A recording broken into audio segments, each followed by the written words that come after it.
contra o Vasco, antes, vai jogar contra o Flamengo domingo, e no outro domingo tem o Botafogo. Então, assim, o Felipe tem direito de reclamar. É ruim mesmo você jogar um Fla-Flu no meio de duas finais. É óbvio, é ruim para o Fluminense, é ruim para o espetáculo, é ruim para os atletas. Mas é uma questão que é meio sem solução. Ou o Fluminense jogava os clássicos com um time sub-20 no meio da tabela, sem o Felipe Melo, por exemplo, poder jogar, ou paga esse preço do sacrifício. E aí o Fluminense, eu imagino, que tenha preferido pagar o preço desse sacrifício. E por isso se reforçou, e por isso montou um elenco hoje melhor do que era o do ano passado, com mais opções. Que o provável é o Diniz tirar o pé domingo, colocar... Não, o Diniz não tira pé, cara. Eu acho que ele vai ver, quem tem condição. Isso. Quer jogar? Sim, Arias, Cano, André, Martinelli, essa galera, esses caras parece que não cansam, cara. Então...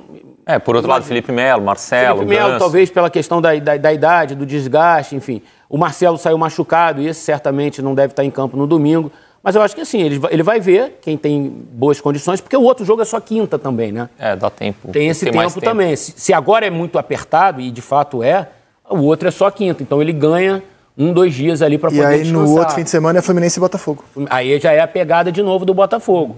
Então assim, tem esse problema do calendário que veio do ano passado. Quer dizer, o sucesso do Fluminense acabou atrapalhando um pouco o Fluminense agora. Como todos os times do Brasil pagam pelo sucesso, isso, né? O futebol brasileiro é desenhado para punir quem tem sucesso. Bem, tem jogador bom, revela bem, compra bem. Aí se você contrata um baita time, você perde na data FIFA para a Copa América. Se revela bem, perde no Sul-Americano então, assim, Sub-20, na Copa do Mundo. A gente tem que se adaptar. O futebol brasileiro é uma eterna adaptação às dificuldades, né? A gente vai se adaptando, os clubes, os técnicos, os dirigentes, enfim. No caso do Fluminense, o Felipe Melo está coberto de razão de reclamar, mas tem essa questão do calendário. Essa reclamação também pode ser feita da porta para dentro, né? Para o presidente do Fluminense, para a diretoria do Fluminense, para quem negocia com a federação, né? Sim. O GE hoje traz uma matéria de bastidor do Flamengo sobre o último jogo contra o Boa Vista. 4-0, vitória tranquila, melhor atuação do Flamengo na temporada. Aconteceram as vaias ao Pedro, mas parecia ser uma noite de notícias boas do Flamengo. E a reportagem do Fred Gomes e do Thiago Lima traz um detalhe de bastidor sobre uma bronca do Tite no Gabigol por causa do comportamento do Gabigol quando aconteceu um pênalti a favor do time. O Gabigol estava se aquecendo, o Pedro estava em campo e, segundo a matéria, relata, o Gabigol ficou fazendo gestos de que ele queria entrar logo em campo, pedindo para o Pedro, fala para o Pedro se ele topa que eu entre e bata, que ele Gabigol, e que o Tite ficou impávido durante esse período, não se pronunciou, que até achei curioso. E aí no vestiário, o Tite pediu a palavra e falou para o Gabriel que ninguém está acima do Flamengo, que o comportamento do Gabriel foi indevido e que se fosse o Gabriel em campo com o Pedro fora, quem bateria o pênalti era o Gabriel, que você não pode pressionar quem está em campo para você sair do banco e bater um pênalti, e não gostou do comportamento do Gabriel. Aparentemente, eu acho que é um comentário meio banal, assim, uma reprimenda de um treinador que já não é tão fã assim, do comportamento do Gabigol e que deixa hoje ele no banco. Mas o Eric tem um ponto que ele estava comentando aqui fora do ar sobre como isso pode repercutir internamente, não exatamente o tema, porque acho que o tema não é uma grande coisa. Mas qual é a sua visão dessa reportagem? Assim, a própria reportagem diz que é um hábito do Tite fazer esses comentários imediatamente após a partida, seja a bronca, seja o elogio, seja uma correção qualquer tática de comportamento, emocional, enfim. Segundo a reportagem do Fred e do Thiago, é um procedimento do Tite já fazer isso ali logo que acaba o jogo no vestiário. O meu ponto conhecendo um pouco o Tite do jeito que eu conheço, e a maioria dos técnicos pensa assim também, né? O vestiário é sagrado. A reportagem é maravilhosa, mas, na minha opinião... Cuidadosa, bem apurada, bem escrita. Não aumenta o fato, assim, além do que ele merece ser. Fred Gomes e a matéria é perfeita. Lima, Jornalisticamente, ela é perfeita. Eu mandei mensagem ontem, inclusive, para o Fred, parabenizando pela reportagem. O ponto como é que um clube de futebol, com a estrutura que tem o Flamengo, deixa que uma história que é importante vazar assim? Isso deve ter deixado o Tite louco. O Tite, a comissão técnica e os atletas, cara. Porque, cara, isso é um problema para ser resolvido entre eles e vida que segue, cara. Assim, porque isso poderia ou pode ganhar uma dimensão talvez maior. Porque assim internamente eles se resolvem, o Tite fala com o Gabriel aceita ou não aceita, o Pedro aceita ou não, enfim. Seja lá a solução que tenha ocorrido dentro do vestiário ali, dentro do ambiente deles, tá? Aquilo ali está resolvido entre eles, cara. Agora, quando isso vem para o público externo, vira pauta no site, vira motivo de debate daqui, de todas as televisões, de todos os programas, porque vai virar, porque a gente está falando do Flamengo, do Pedro, do Gabigol e do Tite. Pronto, é combustão, a gente vai falar disso. E, cara, assim, eu acho que isso pode ter deixado o Tite bem contrariado, cara. Até quando ganha de 4-0 é assunto?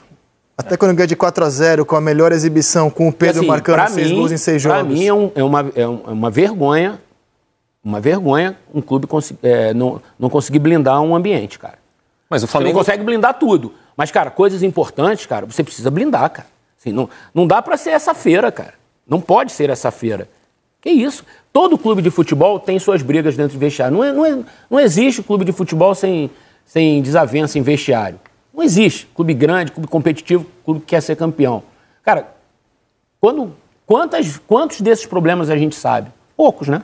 Segundo o Muricy, menos de 10%. Exato, pronto. O índice Muricy. Tá aí explicado com número. Cara, e um negócio desse, assim, pra mim é uma vergonha para um clube deixar um assunto Agora, mais um capítulo comprovando que vai ser difícil pro Gabigol ganhar uma vaga de titular, ser um protagonista na temporada, porque tem questões técnicas, que o Tite prefere o estilo de jogo do Pedro, questões de comportamento, essa matéria é mais um capítulo disso. Vai ser difícil pro Gabigol, cara.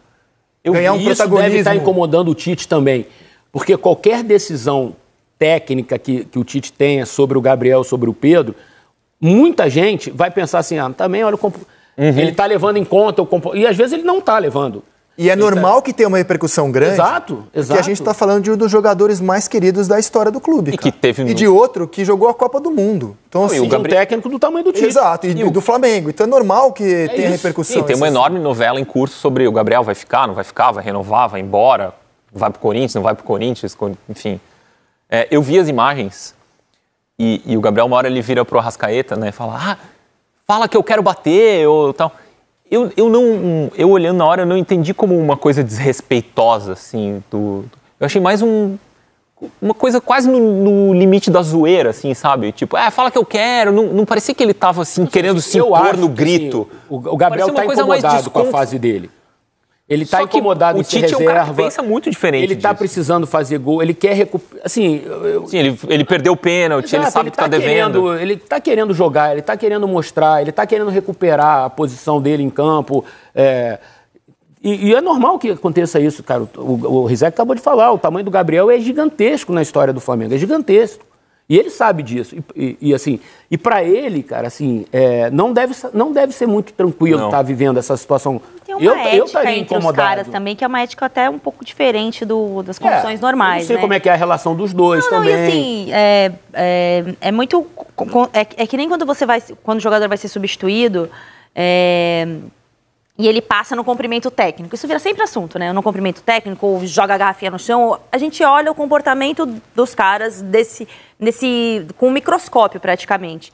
E esse comportamento do Gabriel depõe muito mais contra ele do que qualquer outra coisa. Por mais que seja tipo, não, deixa aí que eu vou bater. Não interessa muito, não interessa, né? Pro Tite não interessa nada. Exato, e o cara tá ali, o Pedro tá ali nesse processo que o Eric falou. O Gabriel tá buscando retomar esse protagonismo, que está muito difícil, com o Tite vai ser muito difícil. Só que existe uma ética entre os jogadores ali que, em algum momento, o Gabriel sempre rompe. Só que agora ele encontrou um cara que é tão grande quanto ele, que é o Tite.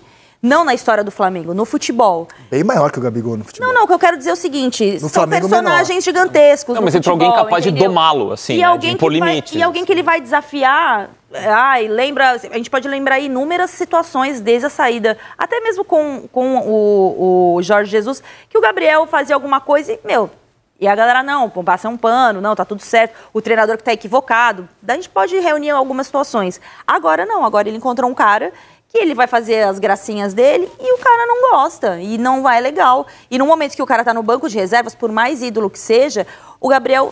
ele vai ter que reavaliar o comportamento dele para buscar essa vaga de titular. Porque mesmo ele jogando muito no treinamento, nem tô falando que é isso que está acontecendo, mesmo ele treinando muito bem, não vai ser o suficiente para ele convencer o Tite que ele vai entregar mais que o Pedro nesse momento, entendeu? Embora o Pedro possa passar a pior fase, vaiado pela torcida, é uma questão da visão do treinador. E a gente conhece o Tite, e o Tite, ele olha muito além do campo e bola. O cara pode ser um gênio. Se não se adequar ao comportamento que ele julga o ideal, ele não vai tirar o jogador do time, porque ele perde o elenco. Ele perde a mão do elenco. Eu já vi alguns jogadores do Corinthians, da segunda passagem do Tite, falando muito sobre isso. Que ele segurava a onda de muitos jogadores para não romper com o elenco. E é assim a forma dele administrar. E o Gabriel encontrou alguém que vai bater de frente com ele. Você ganha o para o ímpar, Ana Thaís Matos? Você escolhe o Tite ou o Diniz para dirigir o Ana Thaís Matos Futebol Clube? Hoje? Ai, não sei. Gosto tanto dos dois. Não sei. Eu acho que hoje, acompanhando tudo que eu já acompanhei do Tite, acho que eu chamaria o Diniz. Chamaria o Diniz? Uhum. E você? Dois técnicos fazem bem o futebol, né? Sem dúvida. Chamaria os dois. Gostaria que o Fernando Diniz fosse técnico da seleção brasileira em outro contexto. Também. Mas vou escolher o Tite. Diniz, Tite, quem que você escolheria para ser o técnico da Liga? Fiz de propósito. Mariense Futebol Clube. Não, assim, vou falar uma coisa, e eu vou votar, mas eu só dizer assim, eu acho que pro Flamengo o melhor técnico no momento possível é o Tite, e pro Fluminense o melhor técnico no momento possível é o Diniz. Verdade. Feito isso, eu fico com o Diniz hoje. Diniz hoje. Gente, eu também admiro muito os dois. Aliás, esse que é melhor aqui só tem jogador bom de bola daqui para frente. Mas é aquela coisa, para o ímpar, você ganha e escolhe um.